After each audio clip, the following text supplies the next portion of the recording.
Welcome to the program Leaders Cultivating a Flourishing World. Today, we are very honored to interview Dr. Kristjánsson. In this program, Leaders Cultivating a Flourishing World, we try to interview colleagues, authors, professors, researchers in the world about the topic of character education, whole child education, virtuous educations, ethical educations, and many topics around these themes. So today we have with us Dr. Kristjánsson. Thank you so much, Kristján, for being here in this interview. Thank you for inviting me.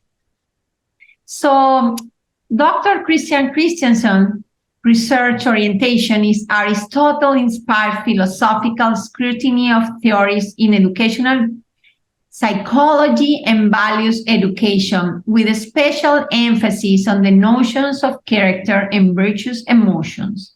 He has written extensively on themes in general education, moral education, educational psychology, moral philosophy, and political philosophy, and sees himself essentially as a bridge builder between philosophy and social science. Dr. Kristjánsson is the author of many books.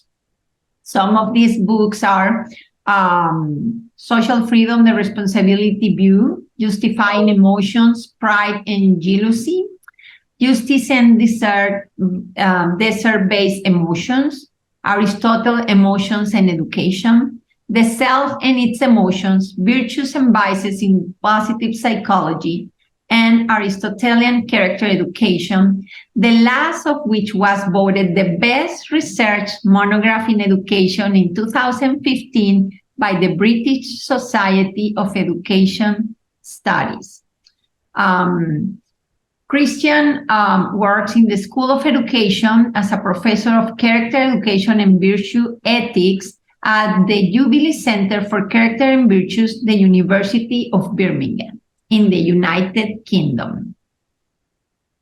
He has published over 100 articles in international journals and has recently taken over as an editor of Journal of Moral Education. He has been a visiting fellow at different universities, and like the Cornell University, University of Constance, and other universities. And in 1997, he was elected the Young Humanities Scholar of the Year by the Icelandic Council of Science. And in 2011, he was presented with the Ósa Guðmundsdóttir Wright Award, the most prestigious scholarly award given annually to an Icelandic academic across the science and humanities. Also, Kristján has researched about these topics that I am passionate about. Positive psychology and positive education, with a special emphasis on Peterson and Seligman's theory of virtue, well-being and education, selfhood, self-concepts, the nuances of character and personality and their moral and educational relevance, professional and personal virtues and education, the nature, scope, and aims of moral character education, the situationist challenge to character and character education, virtue, ethics, and education, emotions as potential virtues and vices, Aristotle's theory of moral development, moral virtues and phronesis, justice and justice-related emotions, the nature of so-called negative emotions such as jealousy, freedom as moral concept. It's a great honor for me having Dr. Kristjánsson today in this program, Leaders Cultivating a Flourishing World. Thank you so much, Kristján. So we will start with a question. What does the word flourishing mean to you in the educational context, from pre-kinder to PhD level? Well, thank you for your nice introduction. So I wrote a book in 2020 called Flourishing as the Aim of Education, where I try to give a very detailed and technical answer to this question. And some people complain that my answer in the book is too technical and that it reads like the small letter in an insurance contract. But I think it's very important with a multi-componential term like flourishing to try to sort of dig into the concept and find all its underlying parts and to define each of the parts. But basically, in very simple terms, I mean, I think flourishing in education refers to the holistic development of the person as a social, moral, and emotional being. So flourishing is about becoming the best person you can possibly become, and I think education should be conducive to that goal. Now, the book I wrote in 2020 is already outdated in many ways, because when I wrote it, I was mainly writing for academics, and flourishing was not so popular a term among policymakers and civil servants. But suddenly, in the last 2 or 3 years, OECD and UNESCO have both adopted flourishing as the official aim of education. So suddenly, flourishing has become a very hot topic, not only in academic circles, but also among policymakers. Thank you, Kristján. And I'm so glad we're talking about this. Flourishing is a very important topic, as you said. I researched in my PhD dissertation about leading schools cultivating flourishing communities, because that holistic approach of education, where we can help the people to develop the best version of themselves and do it professionally through the school systems, all levels, for kinder to PhD, all levels.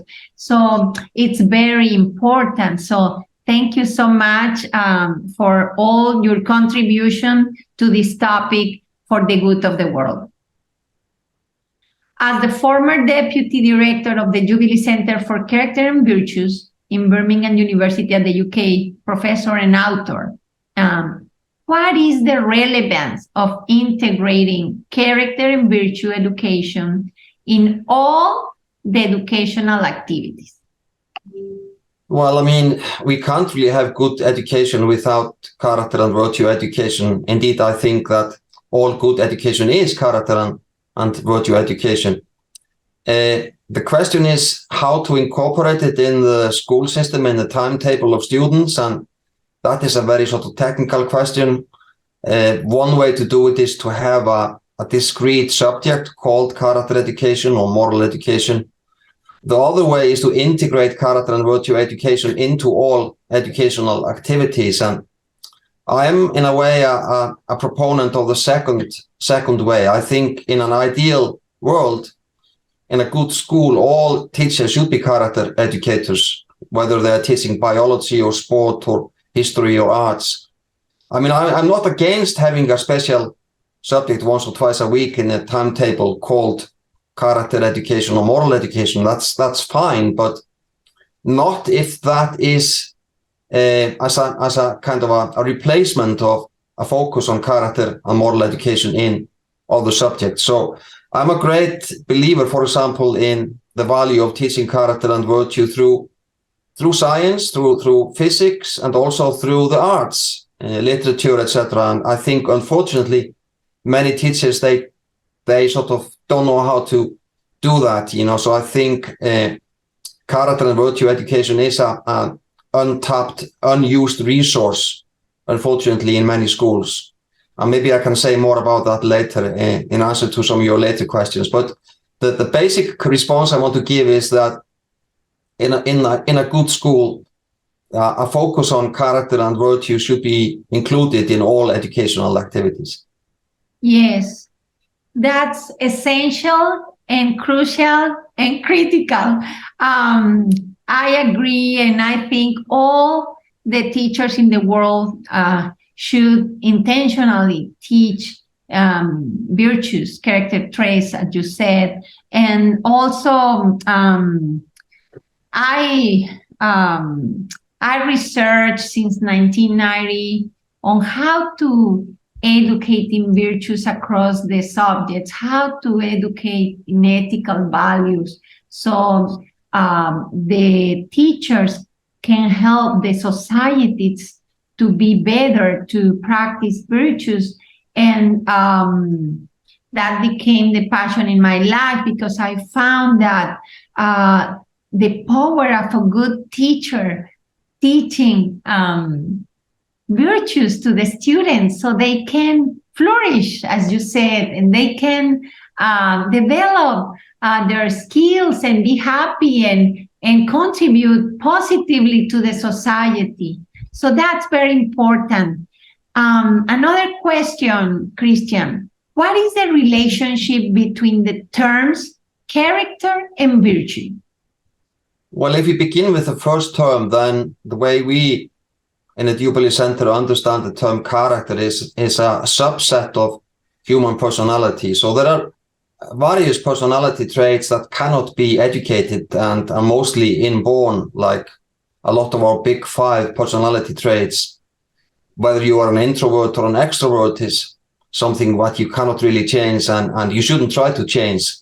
So character is a subset of personality. It refers to those traits that are reason responsive, morally evaluable, and educable, that you can actually change.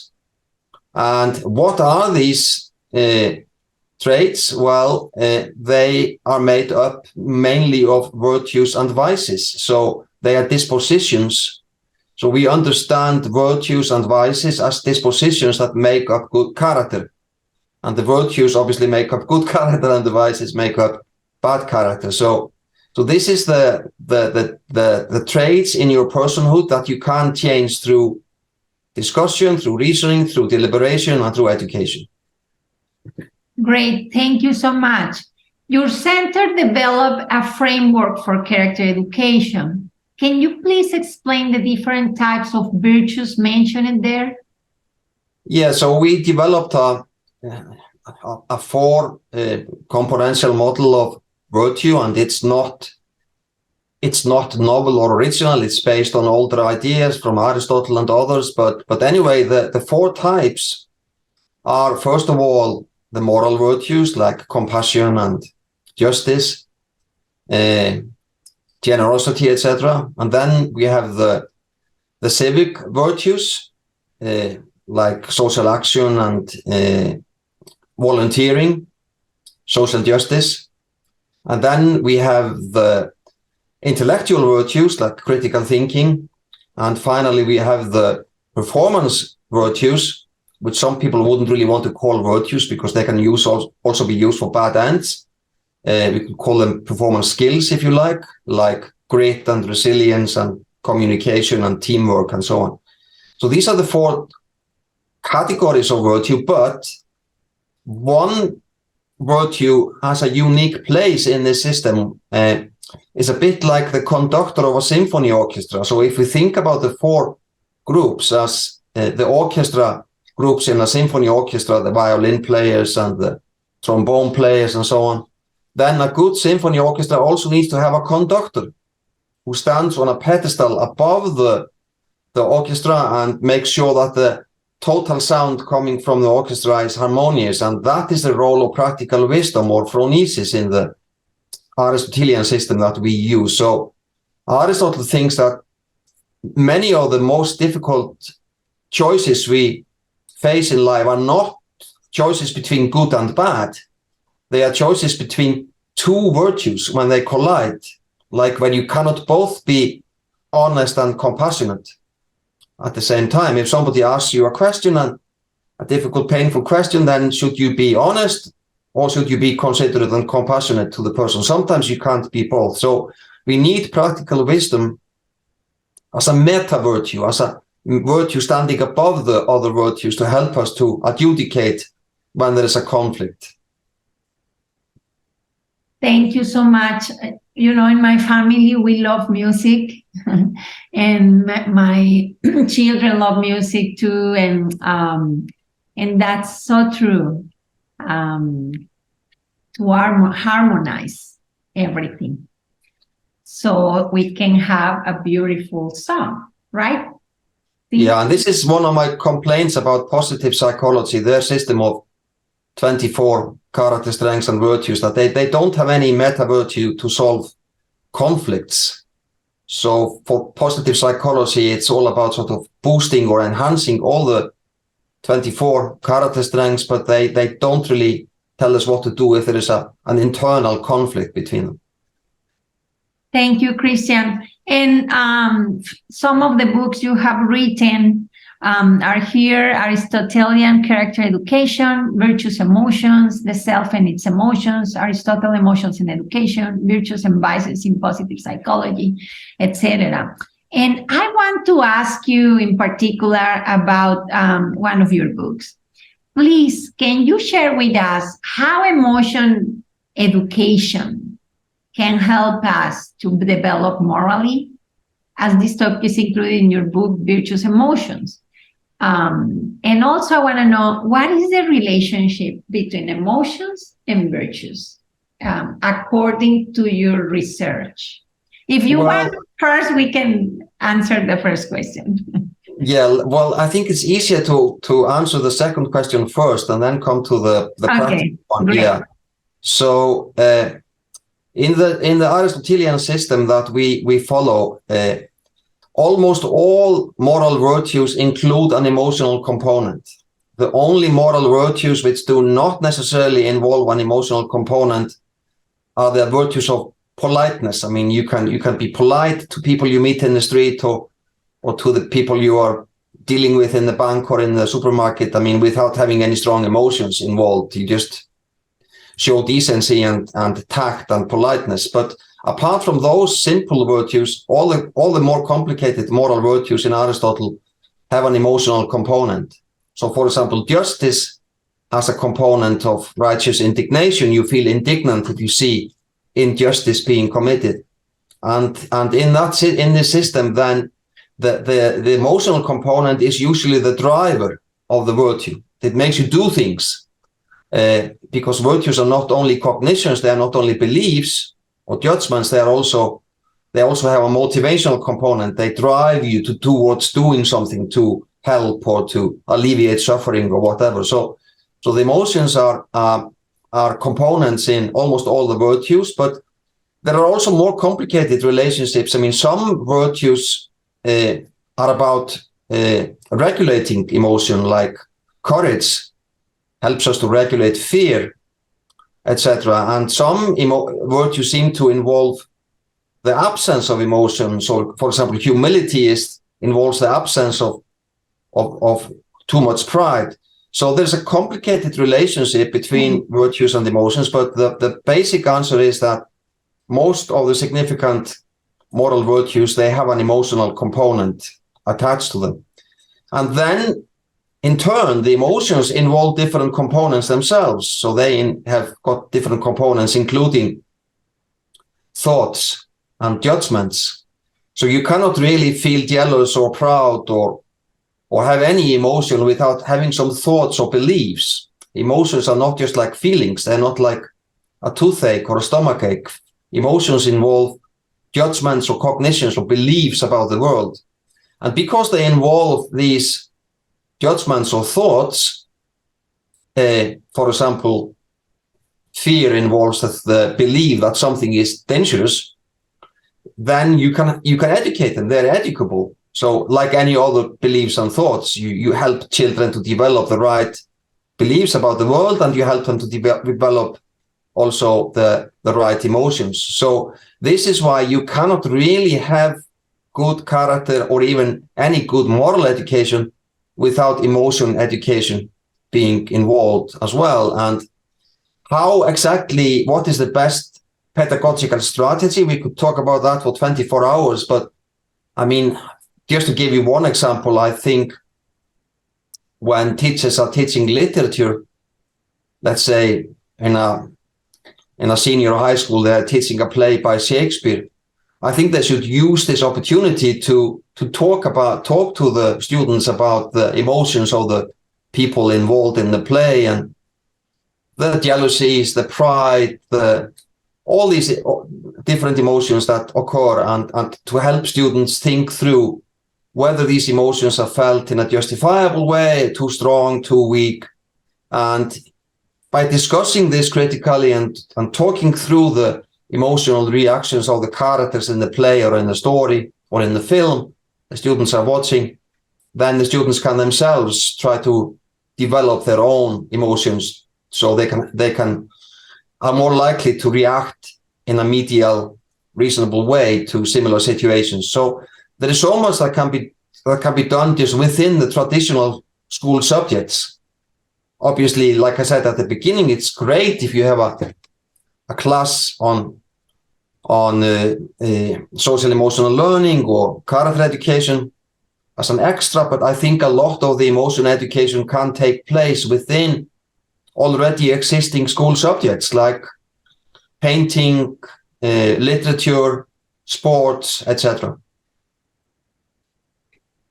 Great, excellent. Yes, that is so true. And I researched awarded schools in character education in USA during my PhD dissertation, and I found one of the findings was that the successful schools were integrating both character education and also social emotional learning. And that was one of my findings.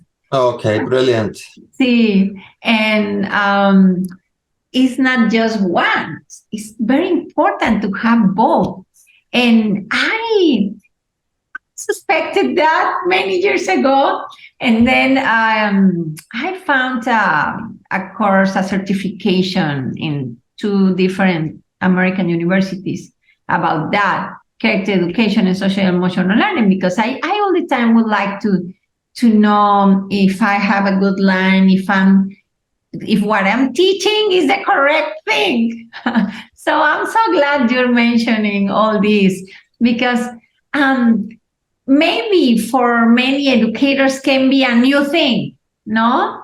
Not just the cognitive part, but teaching virtues and how to manage your emotions to succeed in academically and in life and professionally. So I think we all educators should study permanently and learn, because the research never stops. And people, researchers, we are finding very important things that the other day I was in an interview with a person from TV. She was interviewing me, and she told me, I didn't know PhD dissertations were about so simple topics like a virtue. And I said, I researched like 3 years about one virtue. and didn't finish learning, because then you want to learn more and more. Exactly. Yeah. Thank you. So from the same book, Kristján, Virtuous Emotions, please, can you share with us what is the role of emotions in the moral life of a person? You already explained to us, but I don't know if you want to develop a little bit more. Well, just to point out that in the Aristotelian and neo-Aristotelian system, I mean, we've like I said, all virtues, almost all the virtues include an emotional component, but in addition to that, there are certain virtues that just seem to be emotions in a golden mean of feeling. I mean, not feeling things too strongly or too weakly. So for example, compassion is an emotional virtue or a virtuous emotion, as I said. So even if you're not able to do anything, let's say you are paralyzed and you are lying in bed, you are paralyzed, you can't do anything, and you are watching, let's say, a news clip of young children dying of hunger in Africa, and you feel a lot of pain in your heart, then you are experiencing a virtue. Even if you're not able to, you don't have any money to send, you can't do anything, you're paralyzed, but just feeling the right thing at the right time towards the right people So is a virtue in itself. So sorry to no, so, just to repeat that some virtues are simply emotions. Okay. And so the emotion can also guide you to a virtue like compassion, or you feel compassion is a virtue in itself. So of course, in an ideal world, compassion motivates you to do things. I mean, it motivates you to go out and help and to donate money to good causes and so on. I'm not, of course, we want, for example, compassion to lead to generosity and so on. But even if you don't have any means to give, if you don't have any money or you are not able to do anything with your body, but if you just feel the right thing, that is already an indication of a virtue.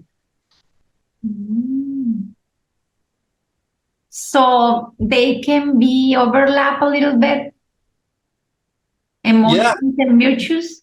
Exactly, yes. They overlap to an extent. Many people is promoting like compassive cities. And you have to have some characteristics in your city, so you're a compassion city. But that's very good example. Yeah. It's the same with gratitude as well. I mean, gratitude is a virtue when it's shown towards the right people in the right proportion at the right time. So yeah, just to feel this sense of thankfulness inside yourself is a virtue in itself. And some people even said that gratitude is the parent of all the virtues. It's sort of an indication that you are a virtuous person, that you feel gratitude when people do good things to you. So it's very important to understand all these and analyze. So as teachers, professors, educators, we can manage these themes and integrate them in our work as educators, no? Exactly. And also we have to get away from this false belief that emotion regulation is always about getting rid of emotion and, policing emotion. Emotion education is not about, or emotion regulation is not necessarily about getting rid of emotion. It's about helping us to feel the emotion in the right context at the right time. Yes. In human beings, we have emotions, and people have said that, like medical doctors, etc., that if you don't learn that, the body gets sick because of the emotions. Exactly. Right. And if we learn to integrate virtuous emotions, virtues in the educational context, we are helping our students to succeed in the class, but also in their personal life, in their relationships, in the school and outside of the school, and in their future lives. And, I have attended to many conferences in the world because I love these topics, and all the time I want to learn more. And I feel so happy attending, presenting or attending just to learn. And this is very important, and it's very important as educators to learn more about this and how for the future life of our students, this is the most important learning. All the time I say, okay, maybe my student won't remember what I taught to him on January 29, 2023, right? But he will remember how I made decisions, how I helped them to integrate the virtues, the character traits in their lives, in their professions, in the subject matter and everything. And that will help that person. Yeah. I couldn't agree more. I agree with everything you say. Thank you. So my last question, and I love this picture from the conference on character education in Argentina, where we met, and Professor James Arthur OBE, the director of the Jubilee Centre for Character and Virtues, and myself, and Dr. Kristjánsson, professor of Character Education and Virtue Ethics, and former deputy director of the center. I love all the material of your center. It's excellent. It's beautiful. And thank you so much for sharing with us your wisdom, your practical wisdom and your wisdom.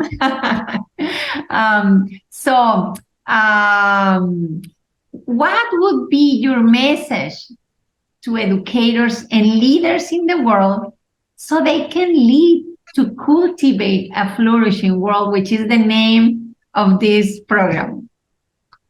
Well, I think what needs to happen is that the stakeholders, the main stakeholders in education, need to speak to each other more. There are lots of misunderstandings between the stakeholders, and by the stakeholders I mean parents, students, teachers, and policymakers.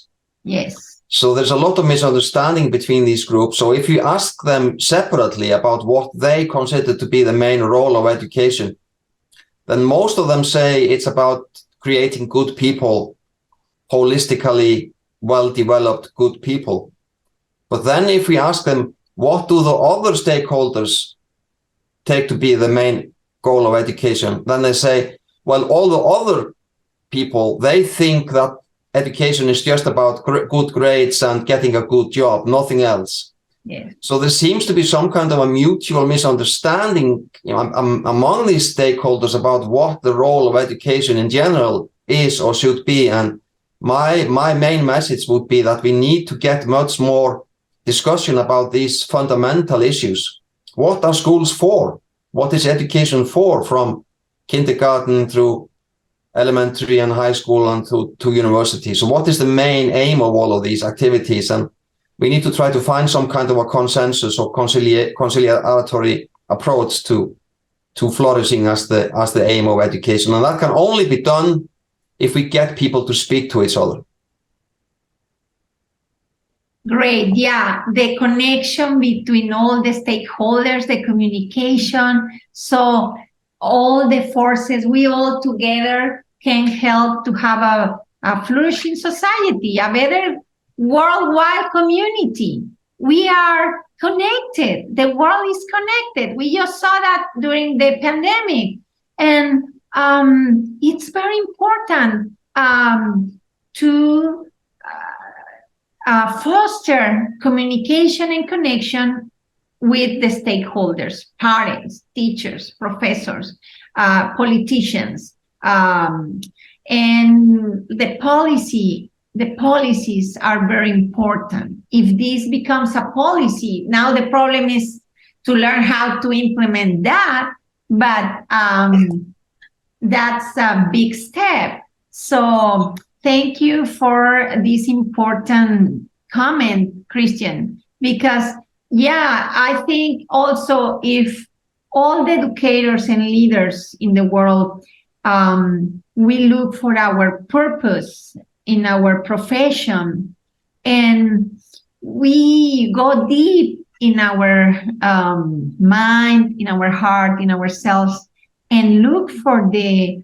purpose of what we are doing and what is the result and how can we produce or generate a better community, a community who is happier, who is healthier, who lives in harmony, as you mentioned at the beginning. So that will be critical and crucial element for the good of the world and for the flourishing of the world. And I don't know if you want to add something else to the interview, Kristján. No, I just want to thank you for this endeavor to create this series of interviews, and I wish you all the best, and I look forward to seeing more interviews with leaders in this field, and hopefully together we can create some kind of a momentum for the cultivation of a flourishing world. Yes, and promote all this gold information to the world so everybody can have access and can learn from the last research and apply it to all the countries and have a better world, a better society. It's not just an ideal. It can be real if we, the leaders on academics, research, society, wherever you work and lead, have the pure intention of helping the society to be better and to flourish. Thank you so much, and thank you for your time. Thank you. It's an honor having you here, and I hope to see you soon in another conference. Thank you. Same here. Thanks for having me. Thank you, and thank you for being here today in this very interesting interview with Dr. Kristjánsson from the University of Birmingham in the United Kingdom, from the Jubilee Centre for Character and Virtues. Thank you so much. Bye-bye.